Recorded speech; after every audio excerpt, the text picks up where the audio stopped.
तोड़ दो, मिसमार कर दो उसको। तुम्हें कोई हक नहीं है यहां रहने का। और इस्लामाबाद में 1 कॉन्स्टिट्यूशनल एवेन्यू को कहते हैं कि उसको रेगुलराइज कर दो।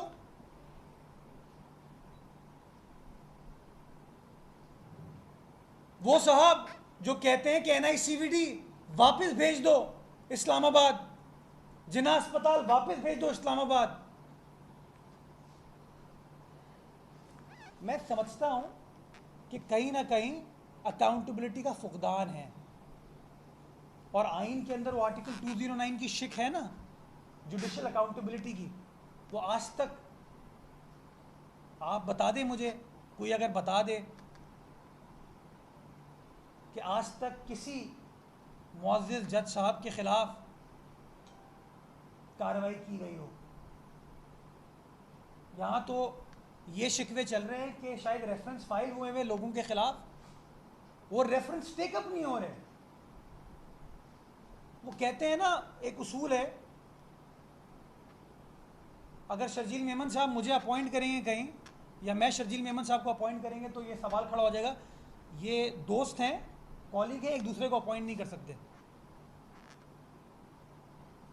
उसूल है अंग्रेजी का, principle of natural justice, no man should be the जज ऑफ हिज ओन कॉज। मुझे अपने बारे में, अपनी ज़ात के बारे में, अपने से रिलेटेड लोगों के बारे में फैसला नहीं करना चाहिए।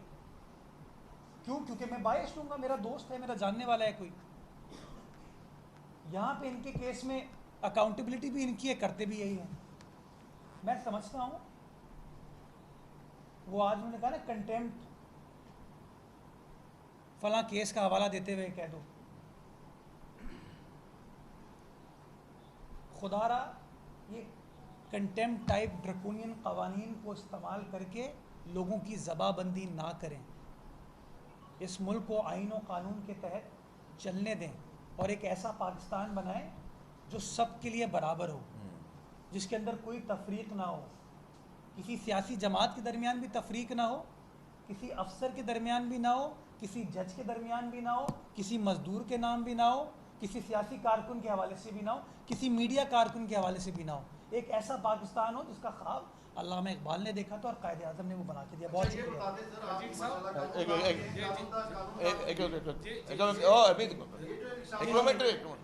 शर्जील साहब, ये जो जिस इमरान खान के इंटरव्यू का आपने हवाला दिया है, वो लाजमी इंटरव्यू चीफ जस्टिस साहब ने भी सुना होगा, उसके भाई MNA या NPA ने भी सुना होगा। आपने जिस इंटरव्यू का हवाला दिया उसमें इमरान खान ये कह रहा है कि बाजवा साहब ने मुझे कहा कि आप असेंबलियाँ तोड़ दो। इसका मतलब है जो आज इस मुल्क में बहरान या साजिश या जो कुछ हो रहा है, इसमें एक फरीक बाजवा साहब भी है, अगर नहीं है तो बाजवा साहब तरदीद कर दें, अगर हैं तो फिर इमरान खान, सदर और बाजवा तीनों फरीक हैं और तीनों ने ये मिलकर काम किया है। देखिए, मैं वही बात कह रहा हूँ कि शुरुआत ही यह है कि ऐवान सदर में ये मीटिंग क्यों हुई, क्या ऐवान सदर में इस तरह की मीटिंगें होनी चाहिए, और वो मीटिंग उस वक्त क्यों खुफिया रखी गई, उसकी प्रेस रिलीज़ क्यों नहीं आई। अगर बाजवा साहब एज ए आर्मी चीफ वहाँ गए थे तो ISPR ने वहाँ पे उस वक्त खबर आनी चाहिए थी। दूसरी बात यह कि अगर ऐवान सदर में मीटिंग आरिफ अलवी ने कराई तो वो क्यों नहीं बताया गया। PTI के अपने सोशल मीडिया वैसे तो खबरें देते रहते हैं, उन्होंने क्यों नहीं खबर दी कि कोई इस तरह की मीटिंग हुई है और उसमें ये मशवरा आया है जिसमें इमरान खान ने 2 मुंतखब असम्बलियाँ तोड़नी है। ये तो डिक्टेटर से भी बड़ा जुर्म उन्होंने कर दिया, ये खुद डिक्टेटर बन गए, जिसमें उनके चीफ मिनिस्टर कह रहे हैं कि असम्बलियाँ नहीं तोड़नी है, लेकिन इमरान खान ने कहा कि असम्बलियाँ तोड़नी है क्योंकि उनको बाजवा साहब ने कहा है। और उस टूटने की वजह से इस वक्त इस मुल्क में एक बहरान पैदा हुआ है। तो चीफ जस्टिस मोहतरम बंदियाल साहब और उनके साथ जो मौजूद जज साहबान हैं, बराए मेहरबानी आज की तारीख में इस पर सुओ मोटो नोटिस लें और तीनों फरीकों को बुलाएं अदालत में। आरिफ अलवी को भी बुलाएं, इमरान खान साहब को भी बुलाएं और बाजवा साहब को भी भले बुलाएं, कोई हमें एतराज़ नहीं है। तीनों को बुलाएं और पूछें कि ये वाकया है क्या, और अगर ये वाकया सही है तो जितनी भी इस वक्त सुप्रीम कोर्ट की कार्रवाई है वो नल एंड वॉइड हो जाती है, क्योंकि वो सारा काम गैर आईनी, गैर कानूनी काम किया है। और बतौर एक पॉलिटिकल जमात के सदर इमरान खान ने ये पैगाम दिया है, ये खतरनाक पैगाम दिया है कि वो डिक्टेशन लेते हैं उन्होंने बाजवा साहब से डिक्टेशन ली। एक डेमोक्रेटिक पार्टी का चेयरमैन कहता है कि मुझे उस वक्त के आर्मी चीफ ने डिक्टेशन दी और उसके कहने पे मैंने असेंबलियां तोड़ दी। इससे बड़ी मैं समझता हूं डूब मरने का मुकाम इमरान खान के लिए और नहीं सकता। और पीटीआई के वर्कर्स को भी आंखें खोलनी चाहिए। पीटीआई की जो सेकंड टियर लीडरशिप है उसको इस बयान पे इमरान खान से बगावत करनी चाहिए कि हम तुम जैसे लीडर के पीछे हैं जो कि कहता है कि जी मुझे एक शख्स ने यूनिफॉर्म में कहा कि जी असेंबली तोड़ दो, मैंने असेंबली तोड़ दी। फिर तुम कौन से जो है जमहूरी लीडर हो, कौन से डेमोक्रेटिक लीडर हो? तुम तो डिक्टेशनों पे चलते हो, तुम तो उंगलियों में नाचने वाले हो। तो ये चीज और उस पर सुओ मोटो नोटिस बाकायदा लेना चाहिए। अच्छा बैरिस्टर साहब ये बता दें कि एक जब कोई हलफ लेता है, कोई सरकारी ओहदा रखता है, खासतौर पर प्राइम मिनिस्टर या चीफ जस्टिस और इस तरह के जो जिम्मेदारान हैं, तो एक सीक्रेट एक्ट भी है कि जो मुल्की राज होते हैं, जो इस तरह की मुलाकातें होती हैं, उनको खुफिया रखा जाता है कौमी मुफाद में। तो उसकी क्या कोई खिलाफवर्जी इस हवाले से भी हो रही है और इसकी क्या सजा है और क्या होना चाहिए, आप क्या तजवीज़ करेंगे? देखिए, इमरान खान साहब तो उस वक्त वज़ीर आज़म नहीं थे जब ये मीटिंग, जिसका उन्होंने ख़ुद हवाला दिया है, और उन्होंने ये राज पोशीदा किया है। ये आरिफ अलवी साहब ने या बाजवा साहब ने इस खबर को लीक आउट नहीं किया। तो ऑफिशियल सीक्रेट एक्ट जो है वो गवर्नमेंट फंक्शनरीज़ के ऊपर लगता है, इमरान खान साहब के ऊपर तो नहीं लगेगा। लेकिन मैं ये समझता हूँ कि जो सवाल शजील मेमन साहब ने उठाया है कि क्या ऐवान सदर में इस तरह की मुलाकातें हो सकती हैं, क्या ऐवान सदर बाकी सियासी जमातों के सरबराहों को भी बुला रहा है?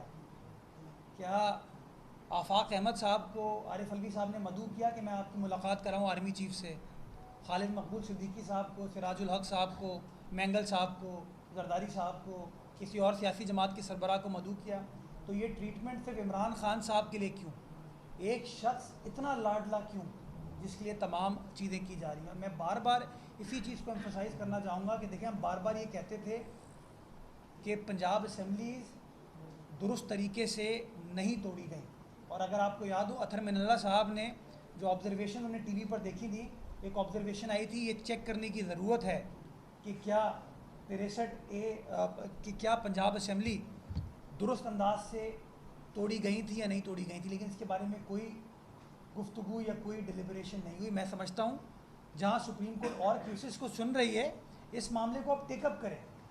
ये जो 3 दिन पहले इमरान खान साहब ने कमेंट किया है, इस बात को कंफर्म करता है कि इसका मतलब जो आइन कहता है कि वज़ीर आला को असेंबली तोड़नी है, ये असेंबली वज़ीर आला ने नहीं तोड़ी है, ये चेयरमैन पीटीआई ने उस वक्त के आर्मी चीफ और सदर मुमलिकत की मशावरत के साथ असेंबली तोड़ने का फ़ैसला किया। क्या ये चीज़ आइनी है? नहीं है। और मैं समझता हूँ उस फैसले से जो मौजूदा बहरान है वो जन्म लेता है, उसको फैसला करने की ज़रूरत है। मेरा आपसे ये सवाल है कि ये इसी तनाजुर में पीपल्स पार्टी ने आज के दिन एहतजाज का फैसला किया था, फिर ये कहा कि नहीं, अदालत के एहतराम और तहम्मुल को नज़र में रखते हुए हम उसको मुस्तरद करते हैं। तो क्या ऊपर से कोई हुक्म है, कोई हिदायत है कि आप जब एहतजाज कर रहे थे तो फिर उसको रोक क्यों दिया? देखिए जी, पीपल्स पार्टी एक डेमोक्रेटिक पार्टी है और जहाँ पे गैर आइनी काम होगा तो पीपल्स पार्टी हमेशा सड़कों पे होगी। और हम समझते हैं कि हमारा मशवरा सबको ये है कि हर कोई अपने आइनी हुदूद में काम करे। मैं समझता हूँ जितनी भी ये स्टांस बनाने की कोशिश की गई थी, जितना भी एक नैरेटिव बनाने की कोशिश की गई थी कि जो इमरान खान को सपोर्ट मिल रही है वो जायज़ है मखसूस बेंच से, वो इमरान खान के इंटरव्यू के बाद वो ख़त्म हो गई। इमरान खान ने उस इंटरव्यू में ना सिर्फ अपने आप को शर्मिंदा किया, इमरान खान ने उस इंटरव्यू में जो उसको सपोर्ट कर रहे थे उनको भी शर्मिंदा किया है। जो एक नैरेटिव बनाने की कोशिश कर रहे थे, जो कुछ लोग कह रहे थे जी हम आइनी काम कर रहे हैं, हम कानूनी काम कर रहे हैं, हम चाहते हैं कि 90 डेज में इलेक्शन हो जाए क्योंकि हमारे पास मनता किया कि पंजाब असम्बली टूट चुकी है, उनको भी बहुत एम्बेरस किया है इमरान खान ने। इमरान खान ने उनके लिए एक बहुत बड़े दुश्मनी पैदा कर दी है कि पूरी कौम के सामने उनको आपने खामा खुदा न खास्ता आपने एक्सपोज करने की कोशिश की है कि वो लोग एक्सपोज हो जाए, जो उनके एक एक जुमला इसके बाद ख़त्म हो गया। ये इमरान खान के इंटरव्यू के बाद इमरान खान का जो भी नैरेटिव जो सुप्रीम कोर्ट की खास मखसूस बेंच से आ रहा था उनके लिए भी प्रॉब्लम पैदा कर दिया है। इमरान खान खुद तो बहुत बुरी तरीके से एक्सपोज हो चुका है। ये पूरे पाकिस्तान के बच्चे बच्चे को पता चल चुका है कि इमरान खान की सियासत सिर्फ उंगलियों पे नाचने वाला है। ये शख्स, इसका कोई अपना जहन, कोई अपनी अकल, कोई अपना फहम, कोई इसको अपनी कोई दिमाग नहीं है।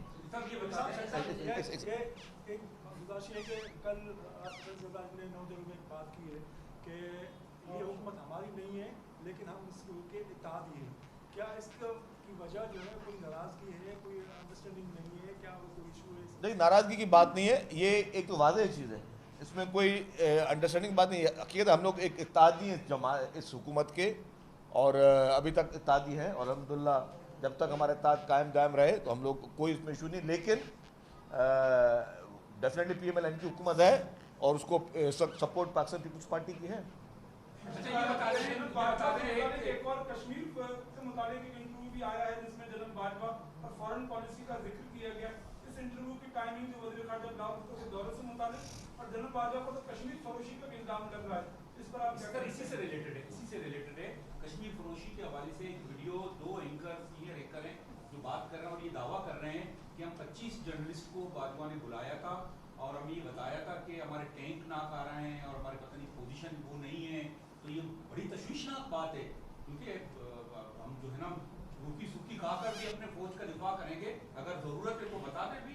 देखिए जी, बजट का बड़ा हिस्सा ले जा रहे हैं, पूरा बजट मैं आपको पहले से कह रहा हूँ कि इस वक्त मुल्क में एक घिनौनी साजिश के तहत अपने मुल्क के इदारों को निशाना बनाया जा रहा है, और एक बहुत ही ऑर्गेनाइज किस्म का सोशल मीडिया विंग PTI का जो कि ऑपरेट कर रहा है मुल्क से बाहर, और उसका मकसद यही है कि अपने मुल्क के ख़िलाफ़, अपने मुल्क के इदारों के ख़िलाफ़ ये सारी इस तरह की घिनौनी साजिशें करें। कश्मीर फरोशी की आपने बात की, मैं समझता हूँ कि जितनी इमरान खान ने कश्मीर फरोशी की उतनी, या मासूम कश्मीरियों के खून को जिस तरह इमरान खान ने इतना सस्ता बेचा, किसी ने नहीं बेचा। आपको पता नहीं याद है या नहीं याद, जब भारत में इंतखाबात हो रहे थे, इमरान खान साहब का ट्विटर पे आज भी पैगाम सोशल मीडिया पे मौजूद है, इसमें कहा कि मेरी पूरी सपोर्ट है नरेंद्र मोदी के साथ, और अगर मोदी आएगा तो हमारा कश्मीर का मसला भी अच्छे तरीके से हल होगा। और फिर इस तरह के तसलसल के साथ उसके बयानात नरेंद्र मोदी के और BJP के फेवर में आते रहे। उस नरेंद्र मोदी ने और BJP ने जीतने के बाद जो वहाँ पे मुसलमानों का जीना हराम किया, जो कश्मीरियों के साथ ज़्यादतियाँ की, जो कश्मीर में दुनिया की हिस्ट्री का सबसे बड़े में बड़ा कर्फ्यू और लॉकडाउन लगा, जिस तरह कश्मीरी नौजवानों के साथ जुल्म हुआ, जिस तरह उन्होंने अपने वहाँ पे नए कवानीन नाफिज किए कश्मीर के लिए जो कि गैर आइनी कवानीन थे, उस वक्त Imran Khan prime minister of Pakistan था। डूब मरने का मुकाम है उस शख्स के लिए जो कि वज़ीर आज़म था उस वक्त, और उसके दौर में बैठ के उनके मासूम कश्मीरियों पे जो मुजालिम हो रहे थे। तो कश्मीर फरोशी और ज़मीर फरोशी और वतन फरोशी इमरान खान न्याजी ने की है। ये बनाए कि इमरान खान की जो इंटरव्यू की टाइमिंग और जो प्रीवियसली जो है, अब जबकि इस वक्त में जब बड़ी कंसेंसस होने वाला था पॉलिटिकल पार्टी में, तो वो आप ऐसा फील नहीं होता कि वो जानबूझते ही कोई ऐसा पिन पॉइंट होता है, ज़ाहिर अकल समझ के मुताबिक उसने लिया होगा कि ये जो अमन का माहौल है, कंसेंसस का माहौल है, वो ख़राब हो। पहली बात। दूसरी बात ये कि ये जो ऑडियो लीक्स हो रही है, इस पर जाहिर है ये हुकूमती इदारों की कंट्रोल में है, वही तमाम चीज़, तो वो इस टाइम पे क्यों नहीं लेकर आ रही, और क्या इतना ताकतवर है कि जो कानून नाफिज करने में इदारे हैं वो भी कुछ नहीं कर पा रहे इमरान खान? देखें, मैं आपको एक बात बताऊं, इमरान खान के खिलाफ कोई भी कार्रवाई कानूनी हो सकती है ना, आप भी उसी सपोर्ट करेंगे, मैं भी वो करूँगा कि जो भी उसके खिलाफ कार्रवाई हो कानून के दायरे में रहकर हो। मैं कभी नहीं कहूँगा कि इमरान खान या किसी भी सियासतदान के खिलाफ कोई गैर आइनी या गैर कानूनी काम किया जाए। अब कानूनी तौर पे एक शख्स, यार इलेक्शन कमीशन से बड़ा कौन सा इदारा हो सकता है? एक इदारा है ना इलेक्शन कमीशन, कानूनी आइनी इदारा है। उसने एक इतनी बड़ी रिपोर्ट दी जिसको उन्होंने चैलेंज भी नहीं किया, और उसमें कहा कि जी ये भारत से पैसे लिए, ये इंडिया से पैसे लिए, ये इसराइल से पैसे लिए, और इतने सारे ममालिक से जो इन्होंने पैसे लिए वो अकाउंट्स इन्होंने इलेक्शन कमीशन में जाहिर नहीं किए अपने असासों में, और वो उनको कानूनी तौर पर जाहिर करने थे। मतलब ये जजमेंट है, और उसमें अकाउंट्स का जिक्र है। ये नहीं कि कोई वेग बात कर ले कि मैं कहूँ यार आपने चोरी की, ओ भाई कौन सी चोरी की बताओ सही, तो उसने चोरी भी बताई इलेक्शन कमीशन ने कि जी ये 50 अकाउंट आपने नहीं दिए, 1-2 अकाउंट नहीं आपने भूल गए, 50 अकाउंट जिसमें करोड़ों अरबों रुपए आए आपने वो नहीं जाहिर किए। यार उसके बाद मैं कहता हूँ अगर ये किसी और पॉलिटिकल पार्टी के इस तरह एक्सपोज हो जाए, अकाउंट्स आ जाए सामने, अकाउंट ऑपरेटर्स भी सामने आ जाए, वो आपके पॉलिटिकल ओहदेदार हैं, आपके अपने फैमिली के मेंबर्स हैं, उसके बाद कोई शख्स पाकिस्तान में पॉलिटिक्स कर सकता है? नहीं कर सकता। वो कर रहा है। क्या ऐसे किसी शख्स को जिसकी इतनी एक्सपोज्ड, इतने ओपन एंड शट केस हो, क्या किसी को जमानत मिल सकती है? इसको जमानत मिल रही है। आप वाला जो सवाल है, मैं कह रहा हूँ कि इमरान खान के खिलाफ जेन्युइन मुकदमात हैं, घड़ी बेचने के मुकदमात हों, BRT के मुकदमात हों, बिलियन ट्री सुनामी के मुकदमात हों, सारे फंडिंग के, इलीगल फंडिंग के मुकदमात हों, सारे जेन्युइन मुकदमात हैं। लेकिन उसमें अगर उसको एक जगह से out of the way support मिल रही है, क्या ये रिलीफ पाकिस्तान में, ये रिलीफ भी नहीं कहूँगा मैं, this is not a relief, ये गलत टर्मिनोलॉजी यूज़ करूँ, वकील साहब मेरे साथ बैठे, ये out of the way support, this is not a relief. Relief हर एक को मिलना चाहिए, out of the way support किसको नहीं मिलनी चाहिए, गैर आईनी गैर कानूनी सपोर्ट किसको नहीं मिलनी चाहिए। लेकिन पाकिस्तान में अनफॉर्चुनेटली इस वक्त जुडिशरी, मखसूस जुडिशरी के तौर पे उसको ये सपोर्ट मिल रही है कि उसको अब एक दिन के लिए वो शख्स जेल नहीं जा सकता। जो पुलिस उसको गिरफ्तार करने जाएगी अदालत के अहकामात पर, उस पुलिस को जूते मारे जाएंगे, डंडे मारे जाएंगे, पेट्रोल बमों से उनके ऊपर अटैक किया जाएगा। क्या ये हमारा पाकिस्तान का आईन और कानून हमें इजाजत देता है? तो उस शख्स के लिए इस वक्त स्पेशल लॉज चल रहे हैं, उस शख्स के लिए स्पेशल कानून चल रहा है। तो मैं अब गैर आईनी तौर पर किसी को तकलीफ नहीं पहुंचानी चाहिए, मैं उसके बिल्कुल खिलाफ हूँ। ऑडियो लीक्स की बात की आपने, ऑडियो लीक्स और वीडियो लीक्स के हम लोग खिलाफ हैं। हमारा स्टांस है कि भाई हम उसको सपोर्ट नहीं करते, बट अब वो जो चीज़ें आ रही हैं, जो मवाद आ रहा है, वो पर्सनल नौयत का नहीं है। सवाल ये है, किसी की ज़ाती ज़िंदगी में अगर आप कोई ऑडियो लीक्स वीडियो लीक्स लेके आते हो, मैं उसके शदीद खिलाफ हूँ, मेरी पार्टी उसके शदीद खिलाफ है। बट ये ज़ाती नौयत का इल्ज़ाम नहीं है, ये ज़ाती गुफ्तगू नहीं थी। ये अगर एक चीफ जस्टिस साकिब निसार उसको कह रहा है जी कश्मीर वाला वाक़या हुआ जिस पर ये उस पर कंटेम्प्ट दाखिल कराओ, ये कोई ज़ाती गुफ्तगू है। अब आप साकिब निसार के फिर कहाँ कहाँ पे कनेक्शन है, किन किन को साकिब निसार सपोर्ट कर रहा है, तो ये ज़ाती चीज़ें नहीं है, ये सारी सियासी चीज़ें।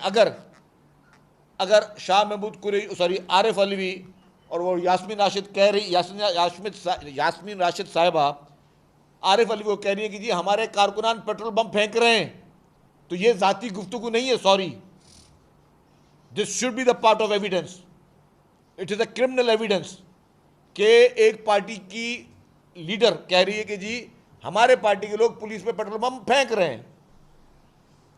क्या इसको हम कहें कि जी इसकी कोई वैल्यू नहीं होनी चाहिए? बाकायदा ये ख़तरनाक चीज़ें, ये पाकिस्तान की तारीख में कभी नहीं हुआ। और मैं एक और बात कह दूं, क्या यही हरकतें कोई और पॉलिटिकल पार्टी अगर पाकिस्तान में करती तो क्या इतनी बर्दाश्त रखी जा सकती थी? नहीं। आप फैसला करें, आप फैसला कर ले। अच्छा चले, इस हवाले से कमेटी भी बनी थी, लेकिन पीटीआई ने कहा है कि हम गैर मशरूत तौर नहीं डायलॉग करेंगे। आज एक वफद भी आ रहा है बिलाल हाउस में, क्या डायलॉग होने जा रहे हैं? देखिए जी, पीपुल्स पार्टी डायलॉग की हिमायत करती है। हम चाहते हैं कि तमाम मामलात को डायलॉग के ज़रिए हल किया जाए, हम चाहते हैं कि तमाम मामलात को मुज़ाकरात के ज़रिए हल किया जाए। लेकिन अनफॉर्चुनेटली पीटीआई का जो रवैया है वो अफसोसनाक है और शर्मनाक है।